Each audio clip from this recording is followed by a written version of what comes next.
I went on a dating app to find love, but what I found instead nearly ended my life. I never really thought the day would come when I would go on a dating app to find a match. I guess it's true what they say. Conditions can truly make the crayfish bend. After nearly 2 decades of trying, I've been quite unfortunate at finding true love. So, last month I decided to try something new. I went on a dating app, name withheld, and set up a profile describing my specs and the kind of woman I'd like to be with. It wasn't up to 24 hours when I got a match. Her name was Nina. She was quite beautiful, though I noticed in all her pictures she never opened her teeth to smile. It seemed weird at first, but I simply brushed it off later. We chatted for hours into the night. She was funny and had good vibes, with a great sense of humor. I didn't want the chat to end, but then I had to show up early at work the following day, so I told her to call it in for the night. We stopped talking at around 2 a.m., and I retired to bed. But that's when it happened. I was dreaming, and Elle was being chased by a person covered in black. It was a hot pursuit. I fell, and my assailant pounced on me, scratching my body with their nails. I screamed and woke up. When I awoke, I was sweating all over. It all seemed very real, but then I shrugged it off and went to bed. It happened again. I found myself being chased by the same figure in black, but this time I could see the face. It was Nina. I was horrified in that dream because the face was hers, but the body was that of a man, still covered in a black substance I couldn't comprehend. In this second dream, I fell into a river and began to drown. But there she was again, looking down on me and smiling. I woke up with a soaked bedsheet. It felt like an entire dam of water had been poured on me. I struggled out of bed, but try as I could, the image of Nina couldn't leave my head. I later went to work that morning by 7 a.m., only to meet a text from Nina. "Hey babe, hope you slept well.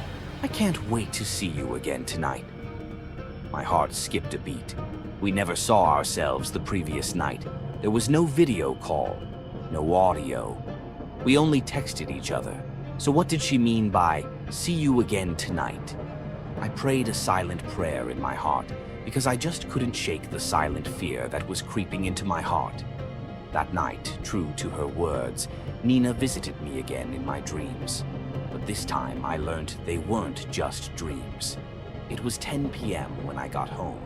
I hadn't spoken to her throughout the day, and she was offline by this time. So I just whipped up a bowl of cereal, took a shower, and went to bed. That's when I saw her. This time it looked like she was in my room and we were having a romantic discussion. In fact, it seemed like we were about to cuddle, but then she suddenly grinned. That's when I noticed. Her teeth didn't look natural. They were black and very sharp, like something out of a zombie movie. But before I could react, Nina grabbed me in a tight embrace and sunk her teeth into my neck. I screamed in pain. I was still screaming when I woke up. But then I noticed the pain wasn't gone. In fact, it truly felt like someone had stabbed me in the neck.